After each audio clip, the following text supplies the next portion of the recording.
Ce matin, j'aimerais partager avec vous d'autres déclarations où ce que Jésus, dans l'Évangile de Jean, déclare « Je suis ». Je suis Jésus, et on a vu le premier coup qu'il était le bon berger, où ce que on s'est rendu compte qu'une brebis sans berger, elle est perdue. On s'est rendu compte que Jésus, dans la deuxième aussi, il a dit « Je suis Jésus, la lumière du monde ». Et là, on a réalisé que quand on a dit oui à Jésus puis qu'il est venu habiter dans notre cœur, si Jésus, la lumière du monde, habite en moi, alors on a vu que nous sommes maintenant la lumière du monde parce que Jésus est en nous par le Saint-Esprit.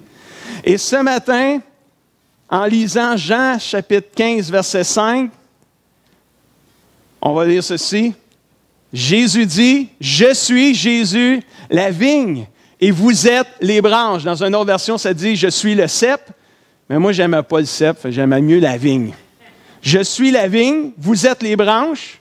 Si quelqu'un reste attaché, connecté à moi, comme je suis attaché, connecté à lui, il donne beaucoup de fruits, car sans moi, dit Jésus, vous ne pouvez rien faire. J'ai trouvé le nom de famille de Jésus. Jésus la vigne. Patrice, il est où Patrice? Tu sais, Patrice? Il est en bas, il est en haut. Chloé, tu diras à ton père. Vous êtes dans la famille à Jésus. Amen. Jésus dit, je suis la vigne, la vraie vigne. Jésus, c'est comme, c'est la vigne, mais c'est le cep aussi, quand ça dit « je suis le cep », c'est la racine de la vigne avec le tronc. Puis j'ai une image d'un tronc, je ne sais pas si on va bien la voir, là, c'est assez éclairé, là, mais vous voyez là, qu'il y a un paquet de racines, là, c'est vraiment une vigne, là, la photo d'un pied de vigne. Alors Jésus, c'est vraiment la racine de la vigne avec le tronc, et nous sommes les branches qui sont prises après le tronc, qui descendent jusque dans la racine. Donc, c'est une image pour nous aider à comprendre ce matin les vérités du royaume de Dieu. L'image de Jésus comme la vraie vigne et nous les branches, c'est encore pour nous enseigner des vérités du royaume de Dieu ce matin. Jésus est la racine de la vigne qui produit en nous un bon fruit.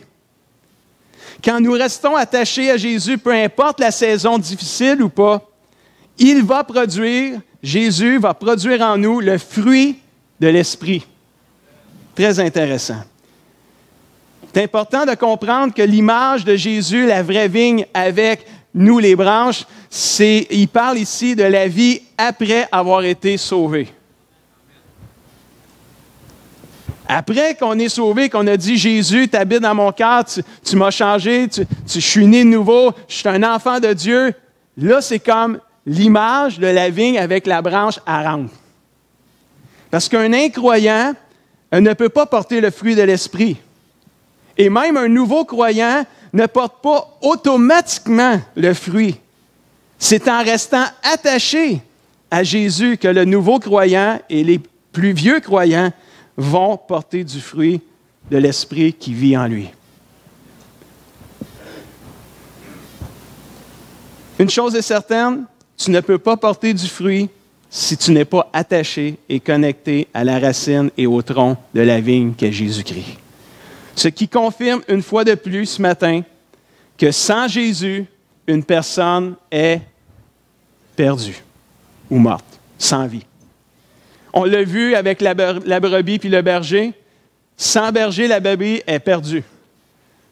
Mais avec la vigne et les branches, si la branche n'est pas connectée à Jésus-Christ, elle est morte, sans vie, perdue. Elle ne produira pas de fruits. Alors, j'ai besoin de Jésus dans ma vie. Nous avons besoin de Jésus. On ne peut pas passer à côté. C'est Jésus, la vigne. La vraie vigne, c'est Jésus-Christ. Connecte-toi pas à d'autres branches, à d'autres arbres. Si tu veux porter du fruit, connecte-toi à Jésus-Christ, le fruit de l'Esprit. J'ai besoin de Jésus dans ma vie. Je veux rester attaché à Jésus-Christ dans ma vie, qui est la vigne, et moi, je suis la branche. Et en faisant cela, il y a une promesse assurée qui va arriver. Si je suis connecté à Jésus-Christ, il y a une promesse, c'est que je vais porter du fruit. C'est assuré. C'est une promesse, ça, c'est hors de tout doute. Connecte-toi à Jésus, tu vas porter du fruit. Cherche pas le fruit. Cherche à connecter à Jésus, le fruit va venir. Jésus dit, pas Jésus, mais la Bible dit dans Philippiens 4,13, « Je suis capable de tout, grâce au Christ qui me rend fort. » Et tantôt, Jésus disait, « Sans moi, vous ne pouvez rien faire, mais avec moi, vous pouvez tout faire. » C'est bon, ça. On a besoin de Jésus. Jésus est la vraie vigne. Nous sommes les branches. Jeune branche ou vieille branche, pas important. Tant que tu es connecté à Jésus-Christ, tu vas porter du fruit. Amen. Alléluia. Même la Bible dit, plantés dans la maison du Seigneur, les vieillards, ils rajeunissent. Moyenne. Plante-toi dans le Seigneur, peu importe l'âge que tu as. Amen. Tu vas dérider. Amen. Spirituellement. Sans Jésus, je ne peux rien faire, mais avec Jésus, je peux tout faire. Pourquoi? Parce qu'il est la vraie vigne, la source de la vie. Amen. Nous sommes, nous, les branches. Dans l'autre version, ça dit « Nous sommes les sarments ». Je ne sais pas, sarment, ça ne me dit pas grand-chose. Branche, ça me dit quelque chose. Je suis capable de m'identifier à une branche. Alors, la Bible dit dans Jean 15, verset 4, Jésus dit « Restez attachés à moi, comme moi je reste attaché à vous. » Et Jésus dit « Une branche ne peut pas donner de fruits toute seule. Elle doit rester sur la vigne, connectée sur la vigne. De la même façon, vous ne pouvez pas donner de fruits si vous ne restez pas attachés ou connectés à moi, dit Jésus. » C'est vraiment tellement merveilleux. Et si ce matin vous êtes ici, c'est parce qu'à quelque part, vous êtes attiré vers les choses de Dieu, vous êtes attiré vers les choses spirituelles. Il y a quelque chose qui vous attire face au Seigneur, face à Jésus, face à Dieu. Et si tu es le moindrement sérieux dans cette salle ce matin, à quelque part caché dans le fond de ton cœur, tu veux porter un bon fruit. Tu veux que ta vie dégage quelque chose de bien et de bon, n'est-ce pas? Qui veut dégager la mort et les mauvaises choses? Il n'y a personne ici qui veut ça. Alors, on a besoin de se connecter à Jésus-Christ pour porter le bon fruit. C'est quoi le bon fruit? Le fruit de l'Esprit, dans Galates 5, versets 22 et 23, et je l'ai pris dans la version Parole vivante, où c'est un petit peu plus élargi, est vraiment inspirant. Car l'Esprit de Dieu, qui vient habiter en nous une fois qu'on a dit oui à Jésus. Tu sais, croire en Jésus, ce n'est pas suffisant. Il faut que tu reçoives Jésus. Et la Bible dit à ceux qui ont cru en Jésus et qui l'ont reçu, Jésus leur a donné le pouvoir de devenir un enfant de Dieu. Et c'est ce qu'on appelle, dans notre milieu, la nouvelle naissance, ou en anglais, born again Christian. Des chrétiens nés de nouveau. C'est quand tu as cru en Jésus, mais tu l'as reçu dans ta vie, tu lui as dit, viens habiter en moi. Là. Et là, la Bible dit que l'Esprit de Dieu vient habiter en toi, à ce moment-là. Et l'Esprit de Dieu produit bien d'autres choses que les mauvaises choses. Parce que le fruit de l'Esprit, ce qui sort de l'Esprit qui vit en toi, c'est l'amour, c'est la joie, c'est la paix, c'est la patience. Wouh! Tu veux la patience? Connecte-toi à Jésus, tu vas l'avoir. Amen. Ça va se manifester tout seul. C'est sûr que tu vas avoir des situations où tu vas être confronté à être impatient. Mais parce que tu es connecté à Jésus, c'est justement, tu ne seras pas impatient. Mais pas connecté à Jésus, tu vas pogner une heure vite. La patience, le bon caractère. Si quelqu'un dit de toi, t'as-tu vu le sale caractère qu'il a? C'est pas ça que tu vas entendre. Tu ne veux pas entendre ça. Mes frères et sœurs, alors regardez-vous dans le miroir. À l'Église, là, on a tout un bon caractère. Après un temps de prière, puis de chant à matin, puis de louange comme on a eu, puis d'adoration, là, c'est sûr qu'on a tout un bon caractère. Là. C'est tellement merveilleux. Là. Ça fait tellement du bien de venir dans la maison de Dieu. Tellement inspirant, c'est bon. Mais c'est quand on sort, on s'en va dans nos jobs, dans nos écoles, même dans nos maisons, des fois ça brasse dans nos maisons. Est-ce qu'on a un bon caractère? Est-ce les gens disent de nous qu'on a un bon caractère? Mais quelqu'un qui est connecté à Jésus-Christ, quelqu'un qui est attaché à Jésus, la Bible dit que le fruit qui sort de lui, c'est le fruit de l'Esprit. Et une de ces dimensions-là, c'est le bon caractère. L'amabilité, la serviabilité, ça c'est être capable de servir. La bonté, La générosité.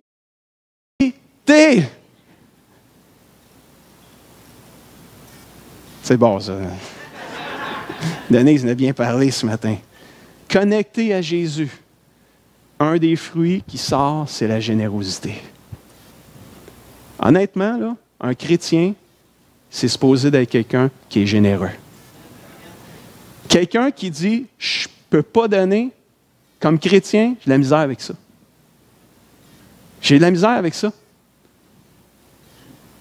Pour moi, un chrétien, ça fait partie de sa vie de donner.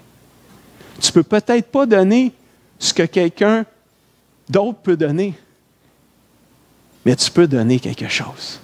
Si la madame dans la Bible, la petite madame, là, je ne me rappelle plus de l'histoire, je pense que c'est une veuve, elle a donné 2 petites pièces d'argent, puis pour Jésus, c'était plus que les gros montants que les religieux avaient donnés. Parce que Jésus, qu'est-ce que tu as dit un matin, il ne regarde pas au montant, il regarde au cœur. Mais nous, des fois, on regarde au montant, ceux peut-être qui ont moins d'argent, ceux qui sont moins nantis au niveau financier, ils ont l'impression que donner 1 pièce, c'est pas donner. J'aime autant mieux pas donner, parce que je donne rien. Qui a dit qu'1 pièce, c'était rien quand c'est tout ce que tu peux donner? Ou quand c'est un sacrifice même pour toi de le donner parce que tu ne gagnes pas beaucoup d'argent. Les gens sur le bien-être social, là, c'est vrai, vous ne gagnez pas beaucoup d'argent, mais moi, je ne crois pas ça que tu ne peux pas donner. Si tu es un enfant de Dieu, à quelque part, connecté à Jésus, il y a un fruit qui vient, c'est une générosité, mais tu ne peux pas te comparer à quelqu'un qui gagne 100 000 $. C'est sûr, tu penses que tu ne donneras rien. Suivez-vous ce matin? Le cœur. Seigneur, je ne suis peut-être pas capable de donner, mais tu n'as même pas besoin de dire que tu n'es pas capable de donner comme le gars qui gagne 100 000 $. Il sait. C'est pas ça qu'il veut savoir, Seigneur. Il veut savoir, es-tu prêt d'investir dans le royaume de Dieu? Parce que le petit peu que tu peux donner, quand tout le monde le donne, ça fait gros, ça. Amen? Mais quand le petit peu que personne donne, il manque quelque chose, des fois. Suivez-vous ce matin le fruit, la générosité, la fidélité, la confiance dans les autres. Oh boy de boy. Ah, lui, je ne le trace pas. Truster, c'est je n'y fais pas confiance. Mais il y a quelque chose des fois qui vient quand tu es connecté à Jésus, qui vient qu'il y a un fruit qui sort de là. Où est-ce que tu apprends à faire confiance aux autres? La douceur, la modestie, l'humilité, la capacité ou l'aptitude à céder et à s'adapter, à s'ajuster, la tempérance, la chasteté, la pureté des cœurs, la maîtrise de soi. Wow! Qui veut porter ce genre de fruit-là dans sa vie? Qui aimerait porter le fruit? Sans être connecté à Jésus, c'est impossible, cher ami. Il faut être connecté à Jésus pour porter les qualités du fruit de l'Esprit. Mais réalisez bien ceci, on ne produit pas de fruits. On porte du fruit. Ce n'est pas nous autres les producteurs de l'amour. Ce n'est pas nous autres les producteurs de la générosité. Ce n'est pas nous autres les producteurs de la servabilité, tous les versets et toutes les qualités qu'on vient de là. Ce n'est pas nous autres les producteurs de patience. Nous sommes les porteurs. C'est Jésus qui produit en nous le fruit. Nous, on le porte. Puis, à quoi ça sert un fruit dans un arbre, là? À être mangé, à être savouré par quelqu'un. Est-ce qu'on donne de la saveur à quelqu'un quand il nous voit? Est-ce que quand quelqu'un nous voit, il peut goûter à notre fruit et dire « Oh, il est vraiment bon, notre Dieu. Venez goûter comment Dieu est bon. » Est-ce que quand les gens goûtent à notre fruit, ils sont capables de dire « Wow, Dieu est bon. » Connecté à Jésus, tu vas porter du fruit. Puis plus, la Bible dit, plus que tu es connecté à Jésus, plus que tu en portes du fruit. C'est vraiment extraordinaire. Moi, là, j'ai réalisé ça cette semaine, puis j'ai dit, Seigneur, c'est libérateur. Je n'ai pas à produire du fruit, j'ai juste à me connecter à toi, je vais en emporter. Parce que c'est toi qui vas produire ce fruit-là en moi. Et je ne sais pas si vous autres, ça vous libère, mais moi, ça me libère. J'ai pu avoir une pression. Et là, il faut que je me maîtrise, il faut que je me maîtrise, il faut que je me maîtrise. Il faut que je me contrôle. Tu comprends-tu, là? Déjà là, je suis hors contrôle de même. Je me contrôle, mais je n'ai pas à chercher à... Il faut que je me contrôle, j'ai à chercher à me connecter à Jésus. Parce que de sa vie, lui, il va produire en moi le contrôle de soi, la maîtrise de moi-même. Mais connecté à lui, je vais être capable de me maîtriser. Puis je vais réaliser, aïe, j'ai été capable. Par mes propres forces, si moi j'essaye de produire la patience, ça ne marchera pas. C'est sûr, je vais perdre patience vite. Je vais faire un effort, je vais faire un bout, mais connecté à Jésus-Christ, la patience est là. Elle vient. C'est le fruit qui vient avec. C'est important, ça. On ne produit pas de fruit, on porte du fruit. C'est Jésus qui produit en nous. Amen. Mais comment faire pour être connecté à Jésus-Christ? Comment faire, Pasteur Guy, pour rester attaché à Jésus?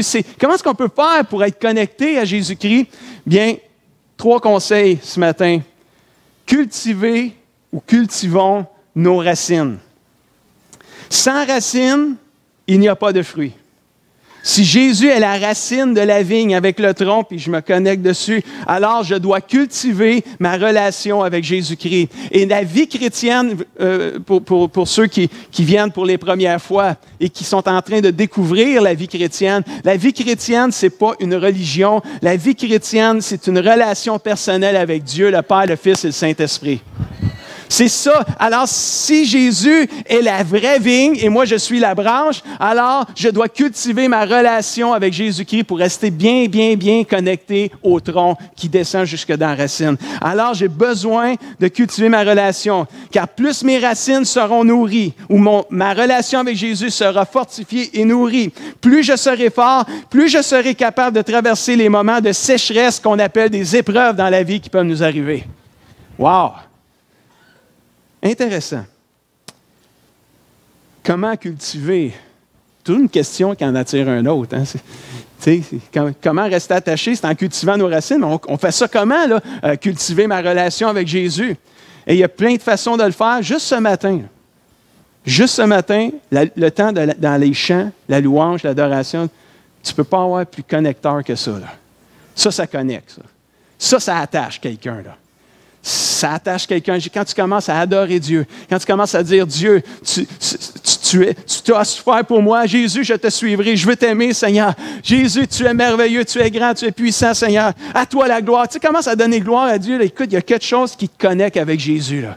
Ça, c'est une façon de cultiver ta relation avec Jésus. Loue ton Dieu. Adore ton Dieu. À l'Église, c'est puissant, mais chez vous, vous pouvez le faire aussi. Là. C'est important. Prier, on le sait, prier, mais combien c'est un combat, puis c'est une lutte des fois, prier, mais prier te connecte direct avec Dieu. C'est une façon de rester attaché et connecté à ton Seigneur, à ton Sauveur, à la vraie vigne qui est Jésus-Christ. Venir à l'Église. Ben oui, ça le dit. Il est bon pour des frères d'être ensemble. Parce que c'est là que Dieu envoie la vie, la bénédiction à jamais. On a besoin de venir à l'Église. On devrait aller à l'Église bien plus souvent pour certaines personnes. Parce qu'il y a une connexion qui se fait. Il y a un attachement qui se fait à Jésus. Quand on est ensemble, on se fortifie les uns les autres. On a besoin de ça, frères et sœurs. Venir à l'Église, c'est important. Donner, on en a parlé tantôt, la générosité. Pratiquer ce que Dieu m'enseigne. Obéir à ce que tu apprends. Tu apprends quelque chose, fais-le, témoigner. On va le faire, on va avoir des occasions, on a toujours des occasions, mais on va avoir des occasions vraiment précises cet été où on va pouvoir témoigner la bonne nouvelle. Mais ça, là, ça nous connecte à Jésus-Christ. Vivez l'expérience d'aller témoigner à l'exposition par avant le trottoir avec les 5 couleurs, là, je vous le dis, ça connecte. Ça connecte à Jésus, puis pas à peu près. Là. C'est bon, c'est inspirant. Être avec des frères et des sœurs, puis s'encourager les uns les autres, on a besoin de ça. Ça nous aide à rester attachés et connectés à Jésus-Christ, la vraie vigne. Tu veux porter du fruit, connecte-toi, nourris ta relation avec Dieu. C'est tous des outils. Et il y en a peut-être bien d'autres là, qu'on pourrait partager ensemble, mais je vais m'arrêter là. Et si on peut juste le faire par la grâce de Dieu, on va porter du fruit de l'Esprit.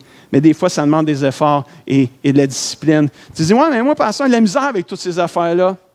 Merci, Seigneur, que tu aies dit ça ce matin. J'ai une réponse pour toi. Philippiens 2,13, tu ne pourras plus jamais dire ça après ça. Ah, moi, j'aime ça. Hein? La Bible est claire.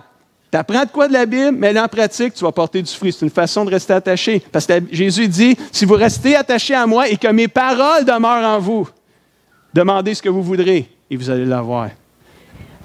C'est le bout, nous autres, on dit Amen parce qu'on va avoir ce qu'on veut. C'est ça qui nous excite. Tiens, demandez ce que vous voulez, vous allez l'avoir. Amen, praise the Lord, oui! Mais il faut que tu t'attaches à Jésus pour avoir ça. Il faut que tu connectes à Jésus, il faut que tu restes connecté à Jésus. Il faut que les paroles de Jésus restent attachées dans ton cœur, puis tu les pratiques. Puis après, tu demandes ce que tu veux, puis tu vas l'avoir. Oups, il n'y a plus d'amen. Non, mais on se taquine, là, on fait un peu d'humour, là. Parce qu'on comprend tout le sens, que ça demande des efforts. Puis des fois, je ne sais pas trop comment, pasteur. OK, Philippiens 2,13. Car c'est Dieu lui-même qui agit en vous pour produire à la fois le vouloir puis le faire, conformément à son projet plein d'amour pour toi. Fait que si tu n'as pas trop le vouloir, tu ne sais pas trop comment le faire, demande à Dieu. Demande à Dieu de produire en toi, parce que c'est lui qui le produit, de produire en toi le vouloir d'être attaché à lui, le vouloir de prier, le vouloir de chanter, de louer Dieu avec l'Église, le vouloir de venir à l'Église, le vouloir de pouvoir donner, d'obéir à ce qu'il te demande. Demande à Dieu qu'il te produise en toi le vouloir et le faire. Tu ne peux plus dire « je ne suis pas capable ». C'est fini. J'ai une excuse qui vient de partir. Terminé. Tu ne peux pas dire celle-là. Parce qu'avec Jésus en toi, la Bible dit « je peux tout faire par Jésus qui me rend fort ». Puis là, il dit « demande à Dieu qui produit en toi le vouloir et le faire pour faire sa volonté, puis tu vas le faire. » Tellement merveilleux. Demande à Dieu de produire. Un autre verset inspirant ce matin. Jérémie 17, versets 7 à 8. « Béni soit l'homme et la femme, béni soit la personne qui se confie en l'Éternel et qui place sa confiance en lui. » Regardez ce qui arrive à quelqu'un qui se confie en Dieu. Confie-toi pas dans un homme, confie-toi pas dans une religion, confie-toi dans le Seigneur. Et quelqu'un qui se confie dans le Seigneur, il est béni, la Bible dit. Et au verset 8, ça dit, « Il sera comme un arbre planté près d'un courant d'eau qui étend ses racines. » Tu sais, tu vois-tu les racines? Là? Oups! Ils partent, là. Ils s'étendent partout. Un arbre qui étend ses racines vers le ruisseau, vers là où il y a de l'eau. Cette personne-là ne redoute rien lorsque vient la chaleur et la sécheresse. Ils n'ont pas peur. Ça ne les stresse pas, les épreuves. Ça ne veut pas dire qu'ils aiment ça. C'est juste, ils ne paniquent pas quand ça arrive. Ses feuilles restent vertes. Ils ne s'inquiètent pas pendant l'année de sécheresse. Et surtout, quelqu'un qui se confie en Dieu, la Bible dit, quelqu'un qui reste attaché à Dieu, il ne cesse pas de produire du fruit. Reste connecté à Jésus. Il faut cultiver nos racines, numéro 1. Il faut, deuxièmement, enlever les mauvaises herbes. Qu'est-ce qu'une mauvaise herbe? C'est ce qui bloque ta relation avec Jésus. C'est ce qui t'empêche d'avancer dans la foi. C'est ce qui limite ta croissance spirituelle. La Bible dit dans 1 Pierre 5, versets 8 à 9, « Ne vous laissez pas, dites-le avec moi, distraire. Soyez plutôt vigilants parce que votre adversaire, on a un adversaire, tout le monde le sait, qui est le diable. La Bible le dit, c'est bien clair, votre adversaire, le diable, rôde autour de vous comme un lion qui rugit. Il cherche quelqu'un qui se laissera dévorer. Le diable, il ne peut pas te dévorer, à moins que toi, tu le laisses te dévorer. Fait que, n'aie pas peur du diable, il est juste un gros minou qui rugit. Il ne peut rien faire pour toi, à moins que toi, tu le laisses faire. C'est important, ça. Là. Parce que des fois, on peut avoir peur du diable. On n'a pas, si tu es un enfant de Dieu, tu n'as pas à avoir peur du diable, mais il faut que tu saches qu'il est là et qu'il rôde. Il cherche une occasion où il va pouvoir te dévorer. Alors, c'est pour ça que Jésus, la Bible nous dit, laissez-vous pas distraire par tout ce qui peut arriver autour de vous. Soyez vigilants. Puis la Bible dit au verset 9, puis j'aime vraiment ça, « Opposez-vous à lui avec une foi inébranlable. » Amen. Tu sais, il y en a-tu ici là, qui sont... il y en a sûrement. Là. On les appelle dans les traits de personnalité, là, c'est souvent les gens qui sont les colériques.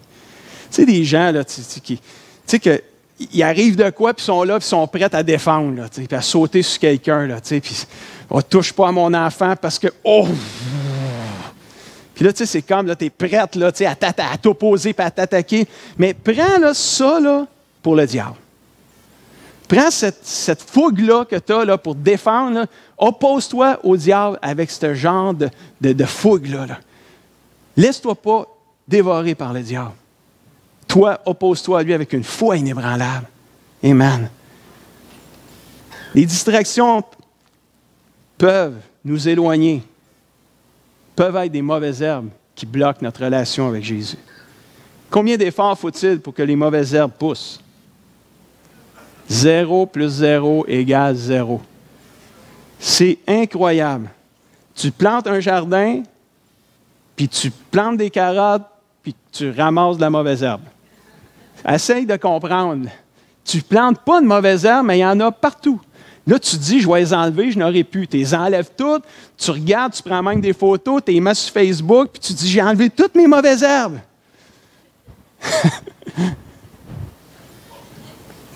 Puis, tu n'as pas fini ta journée quasiment, puis ça pousse encore. La mauvaise herbe, c'est partout. Aucun effort. Pas besoin de cultiver des mauvaises herbes, mais cultiver ta relation avec Jésus va te demander de la discipline et des efforts. Pour rester attaché à Jésus-Christ, ça ne se fera pas tout seul. Tu as besoin de discipline, tu as besoin d'efforts. Si adorer Dieu, c'est une façon de rester connecté, mais il faut que tu adores Dieu à quelque part. Il faut que ça sorte. Il faut que tu fasses quelque chose. Si venir à l'Église, c'est une façon, puis c'est vrai que venir à l'Église, c'est une façon de rester connecté. À quelque part, il faut que tu te lèves le matin. Il faut que tu viennes. Il faut que tu partes le char à moins 30. Là. Puis cet été, c'est à plus 30 que tu vas venir. Puis ici, il n'y a pas d'air climatisé. Là. Mais tu peux connecter avec Jésus pareil, même s'il fait chaud. C'est bon pareil. Hein? Pensez à réfléchir. Les mauvaises herbes sont un signe de négligence.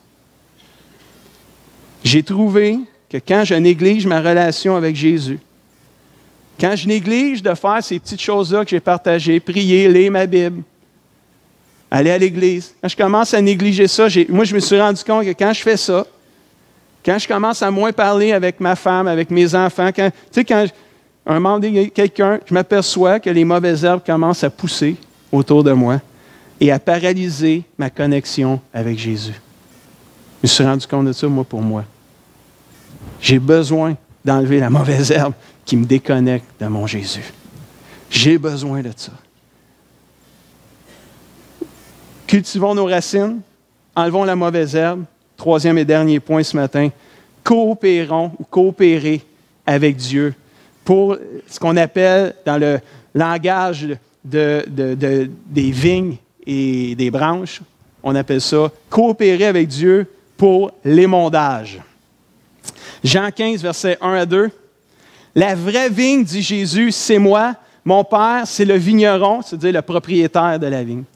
Il enlève toutes mes branches qui ne donnent pas de fruits et il taille toutes les branches qui donnent des fruits pour qu'elles puissent en donner encore plus.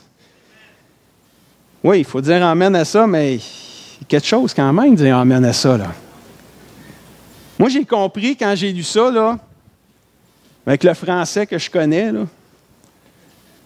ma compréhension de texte, les jeunes, ils sont encore à l'école, ma compréhension, c'est que on va être coupé de partout. On va être coupé, là.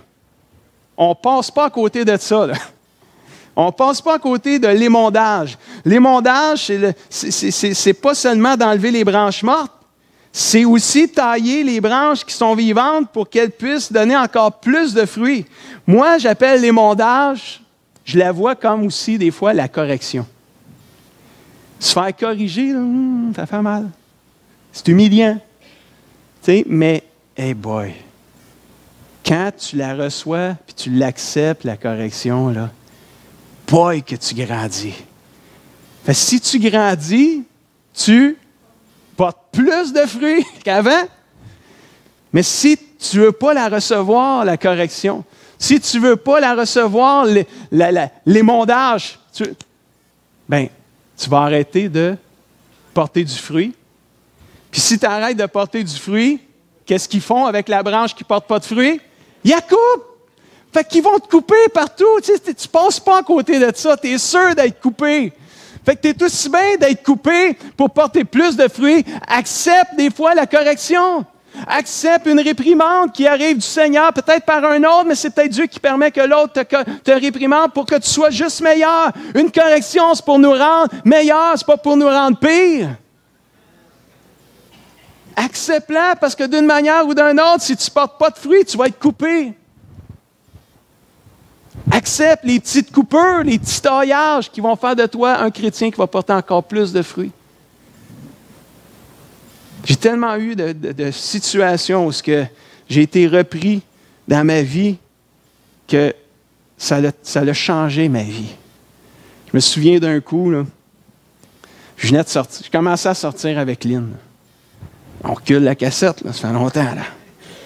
Je commençais à sortir avec Lynn, puis on avait été en voyage, puis avec notre pasteur de jeunesse, René Lucier, à l'époque. On avait été notre équipe de louange, probablement Chantal, Patrick, on était là. On avait été en Abitibi, à Val-d'Or.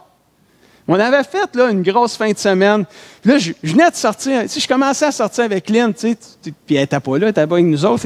Puis là, on était rendu le dimanche après-midi, puis on le savait qu'on avait 6, 7, 8 heures de route là, à faire pour revenir. Là, tu sais. Puis là, moi, là, après le dîner, là, on était chez des chrétiens, là, puis là, j'arrêtais pas de maugréer, puis j'arrêtais pas de chialer. Puis là, je disais, René, on peut-tu s'en aller? Je veux m'en aller chez nous. Je vais appeler Lynn, mais que j'arrive. Moi, puis là, il retardait. On était rendu 4 heures, 4 heures et demie, puis plus que l'heure avançait, je ne sais pas, mais plus je chialais, plus j'avais pas une bonne attitude. J'avais une attitude là, vraiment pas bonne.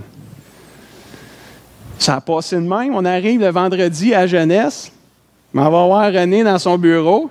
Lynn était là. Je ne sais pas pourquoi elle était là, mais Lynn était là. Ou on y était allés ensemble, mais je ne m'en rappelle plus. Mais elle était là. Ça, je m'en rappelle très bien. Puis là, mon René, il commence à me réprimander devant ma blonde. Guy, ton attitude la semaine passée, c'était pas une bonne attitude. Tu avais une attitude qui n'était pas bonne. Puis le let's go. Puis René, ceux qui le connaissent, il est capable.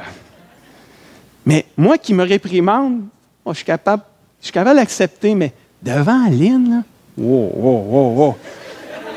Je ne suis pas marié encore, là, ça pourrait impacter notre décision future. Là, elle va me voir comme un gars qui a un foutu de caractère. Là, quand on parlait de bon caractère, pour moi, j'ai manqué que connexion cette fin de semaine-là. Le bon caractère, il n'a pas sorti. Là, le fruit-là n'a pas sorti. Quand je suis retourné chez nous, après que René m'ait parlé, j'ai eu une dure réunion de jeunesse, cette réunion. Je n'étais pas concentré trop. Je suis retourné chez nous, puis tout seul, dans ma chambre, je me suis mis à pleurer. J'ai commencé à penser à tout ce qu'il m'avait dit. Seigneur, je n'ai pas eu une bonne attitude. Je n'ai pas eu une bonne attitude devant les gens qui étaient là, la gang qui était là. Je vais aller demander pardon. Je suis allé demander pardon. Demander pardon à René de ma mauvaise attitude. Puis j'ai grandi beaucoup. Parce que tu n'as plus le goût de refaire ça après ça. Tu n'as plus le goût de t'humilier pour aller demander pardon à chaque fois que tu fais une gaffe. Là. Mais j'en ai fait d'autres gaffes, puis je me suis fait reprendre, j'ai dû demander pardon encore une fois. J'ai appris. Je fais beaucoup moins de gaffes que j'en faisais. J'ai appris. J'ai grandi. Et quand tu commences à accepter l'émondage de Dieu, tu commences à coopérer avec Dieu, c'est sûr, il y a une promesse, là. Si tu coopères avec Dieu, c'est sûr, tu vas porter plus de fruits. C'est une promesse. Tu ne peux pas passer à côté de ça. Personne n'est exempt de ça. Jésus dit dans Jean 16, 33, « Je vous ai dit cela pour que par moi, dit Jésus, vous ayez la paix. » Puis là, on dit tout amen à ça. Puis là, après ça, Jésus continue, mais il dit, « Dans le monde, vous allez souffrir. » On dit encore amen. Il n'y a pas le choix de dire amen. Anyway, ça va venir. Mais soyez courageux parce que moi, j'ai vaincu le monde. Vous aussi, vous allez pouvoir vaincre le monde. Frères et sœurs, c'est la base de la vie chrétienne. Mais trop de chrétiens sont ébranlés devant la souffrance. et les épreuves de la vie. Jésus l'a dit. Je vous ai tout dit ça, là, ce que je vous ai prêché un matin, puis ce que Jésus prêche dans la Bible, puis il enseigne. J'ai tout dit ça, vous ayez la paix. Mais dans le monde, vous allez souffrir, ça va arriver. Prenez courage. Stressez-vous pas, découragez-vous pas. Parce que j'ai vaincu le monde. Alléluia. Prenez courage. Dans l'épreuve, dans la souffrance, paniquez pas. Soyez pas ébranlés dans votre foi. C'est normal. C'est normal que ça nous fasse mal, les épreuves. Mais il faut rester attaché à la vigne. Dans l'épreuve, dans la souffrance qui t'arrive, déconnecte pas de Jésus. Tu en as plus besoin là que jamais. Reste connecté à Jésus. Il va te relever, il va te restaurer, il va produire un fruit en toi qui est la paix surnaturelle au milieu de la souffrance, inexplicable mais vivable. Alléluia. Wow! Sois en paix ce matin, même dans la souffrance, car avec Jésus, la vraie vigne, connecté à Jésus, la vraie vigne, tu seras victorieux et vainqueur. Alléluia. C'est pas le temps de lâcher. Jésus revient bientôt. Vous l'avez entendu la semaine passée. Vous allez l'entendre prochainement. J'ai une série de messages qui s'en vient. Être prêt. La fin, le ciel, l'enfer. Et on va répondre à une question, entre autres, le premier dimanche, le 12 avril. Comment un Dieu d'amour peut-il envoyer des gens en enfer? Il y en a qui posent cette question-là. On va y répondre le 12 avril. Amenez bien du monde, si vous voulez. Il y a des réponses précises qu'on a qui vont vous inspirer. Dans cette série de messages-là, on va aller faire un tour en enfer. Oh boy, oh boy. On va voir comment la Bible nous dit, comment les gens se sentent en enfer. Vous allez rester surpris. Amener du monde. Parce que Jésus, il est mort sur la croix, pas pour envoyer le monde en enfer, pour les envoyer au ciel pour être sauvés. Alléluia. Amen. Alléluia. Là, je vais prêcher d'autres messages, ça continue. En terminant ce matin, j'invite Chantal et Ginette avec Mélissa à s'approcher. La Bible dit dans Jean 15, 6, quelques versets de Jean 15 en terminant ce matin. « Celui qui ne reste pas attaché à moi, dit Jésus, on le jette dehors, comme les branches. Alors les branches deviennent sèches, on les ramasse, on les jette dans le feu et elles brûlent. » Moi, j'ai mis ce verset-là parce qu'il m'inspire. Il m'inspire pas le fait... Il m'inspire à rester attaché à Jésus. Parce que des fois, c'est bon des fois de lire les versets comme celui-là, de dire, oui, ça a l'air négatif, mais moi, je le transpose sur l'autre bord. Si tu ne restes pas attaché à Jésus, on va t'acheter dehors, tu vas sécher, puis tu vas finir par être brûlé.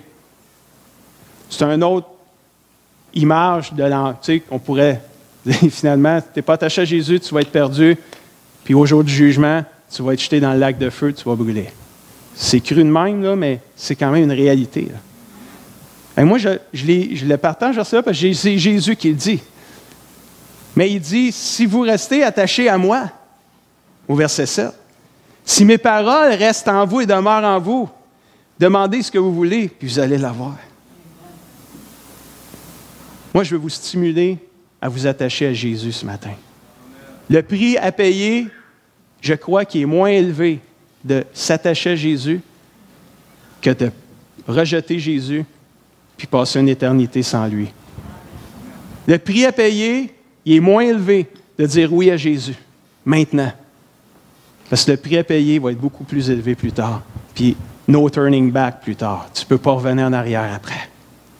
La Bible dit dans Jean 15, verset 8, « Donnez beaucoup de fruits, portez beaucoup de fruits. C'est ainsi, et soyez ainsi mes disciples, dit Jésus, alors vous montrerez la gloire de mon Père. » Jean 15, 9, « Je vous ai aimé comme le Père m'a aimé. Restez dans mon amour. » C'est incroyable. L'amour, il est partout dans la Bible. Partout, partout, partout. J'essaie de ne pas prêcher sur l'amour, ça finit là pareil. C'est là. Quand j'ai lu ce verset-là, j'ai eu un flash. Moi, mais quand je dis un flash, c'est une révélation. Rien de pour vous jeter à terre un matin, mais j'ai eu une révélation, juste bang de main, j'ai réalisé quoi en lisant le verset? Jésus dit, « Je vous ai aimé, comment? Comme le Père m'a aimé. » Puis pas longtemps après, il va dire, je vous donne un commandement nouveau, aimez-vous les uns les autres comme je vous ai aimé. Aimez-vous les uns les autres. Mais lui, là, il était capable de dire, parce que lui, il a appris à aimer comme le Père l'aimait. Alors, si on arrive à aimer, à s'aimer les uns les autres comme Jésus nous aime, en réalité, on est en train de s'aimer les uns les autres comme Dieu aime. Parce que Jésus l'a appris du Père, puis là, nous, on l'apprend de Jésus, puis si on le fait, bien, on fait comme Dieu le fait. Amen. Jésus, il a pu prêcher quelque chose qu'il vivait lui-même. Aimez-vous comme moi je vous ai aimé, parce que moi je vous ai aimé comme le Père m'a aimé. Tellement bien, tellement enrichissant. Dans Jean 15, versets 11 et 12, je vous ai dit tout cela. Tantôt c'était pour avoir la paix, maintenant c'est pour que vous ayez ma joie, pour que votre joie soit complète. La plénitude, épanouissement, que tu sois épanoui dans ta joie que tu as d'être chrétien. Et voici mon commandement, tu y passeras pas. Aimez-vous les uns les autres comme je vous ai aimé. Accroche-toi, non, attache-toi à la vigne, à la vraie vigne, Jésus-Christ. Reste attaché. La Bible dit, le texte du tout début, « Je suis la vraie vigne, dit Jésus. Vous êtes les branches. Si quelqu'un reste attaché, connecté et demeure en moi, il donne beaucoup de fruits. Car sans moi, vous ne pouvez rien faire. » Le mot grec pour demeurer, attaché, ça vient du mot grec « méno ». Et « méno » veut dire quoi? Veut dire continuer à être, ne pas périr, endurer, rester le même, ne pas devenir un autre, subsister, prolonger, persévérer, loger. Wow, plein de versets qui disent reste connecté, loge en Jésus-Christ, habite en Jésus-Christ, continue à être attaché à Jésus-Christ, ne péris pas. Dure, endure, alléluia. Reste le même, ne deviens pas quelqu'un d'autre. Reste toi-même. C'est ça, ça veut dire demeurer, dans le sens qu'on a dans le texte ici. Qu'est-ce que tu peux faire concrètement ce matin pour être plus connecté à Jésus et pour cultiver ta relation avec lui? Qu'est-ce que tu peux faire concrètement ce matin? Que ça fasse 1 an que tu viennes à l'Église, que tu as donné ta vie à Jésus. Que ça fasse 50 ans, 30 ans, 25 ans que tu es un enfant de Dieu. Que ça fasse une journée que tu es un enfant de Dieu. Qu'est-ce que tu peux faire là, maintenant, concrètement, pour pouvoir rester connecté à Jésus-Christ? Y a-t-il quelque chose qu'il faut que Dieu le Père doit tailler et couper dans ta vie, qui te paralyse dans ta relation avec Dieu? Laisse-le le couper. Abandonne cette chose-là qui te paralyse ta vie. Toi, tu le sais, tu connais ta vie. Là. Moi, je ne vous connais pas. J'ai juste assez de la mienne à gérer. Toi, personnellement, devant Dieu, y a-tu quelque chose? Qu'est-ce que tu peux faire pour être plus connecté à Jésus, la vraie vigne, et pour cultiver ta relation avec lui? Qu'est-ce qui a besoin d'être enlevé dans ta vie pour que tu portes plus de fruits? L'amour, la joie, la paix, la patience, le bon caractère, l'amabilité, la serviabilité, la bonté, la générosité, la fidélité, la confiance, la douceur, la modestie, l'humilité, la tempérance, la chasteté, qui est la pureté, ou la sainteté, la maîtrise de soi. Es-tu prêt de coopérer avec Dieu ce matin pour une vie spirituelle épanouie? Qu'est-ce que le Seigneur est en train de te dire ce matin? Obéis, obéis. Obéis ce qu'il te dit. Et vis la puissance de Dieu. Vis la vie de Dieu en toi. Tu vas porter du fruit. Les gens vont le voir. Puis ils vont goûter combien le Seigneur est bon. Est-ce qu'on peut se lever ensemble ce matin?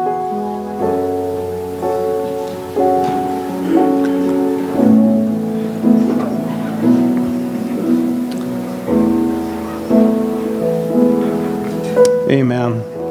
Est-ce que quelqu'un ce matin Pendant qu'on a les yeux fermés quelques instants, on termine dans 2-3 minutes ce matin. Est-ce qu'il y a quelqu'un ce matin qui n'a jamais donné sa vie à Jésus-Christ, puis qui aimerait ça ce matin, qui entend le message, qui dit, moi, là, je crois en Jésus, mais j'ai vraiment jamais dit de venir habiter en moi. Je ne suis pas connecté à la vraie vigne, là, moi. Je ne suis pas connecté à Jésus, la vraie vigne. Est-ce qu'il y en a ce matin qui aimeraient dire, moi, je veux me connecter à Jésus ce matin? Juste se lever la main bien haute, que je puisse la voir. On va prier avec toi ce matin. Est-ce qu'il y en a dans cette salle qui sont prêts de dire, moi, je veux donner ma vie à Jésus-Christ. Je veux que Jésus devienne ma vigne. Lui qui va m'aider à porter du fruit. Juste donner l'opportunité ce matin. Volontairement. Amen. Il n'y en a pas ce matin. Je ne sais pas c'est quoi le chant. Révèle-moi ton amour. OK. Amen. Hallelujah. On va juste terminer avec un chant ce matin. Et là où on est dans nos bancs, qu'on puisse prendre ce temps-là de réflexion pendant qu'on va chanter « Révèle-moi ton amour ». Qu'est-ce que tu peux faire concrètement pour être plus connecté avec Jésus? Puis fais-le.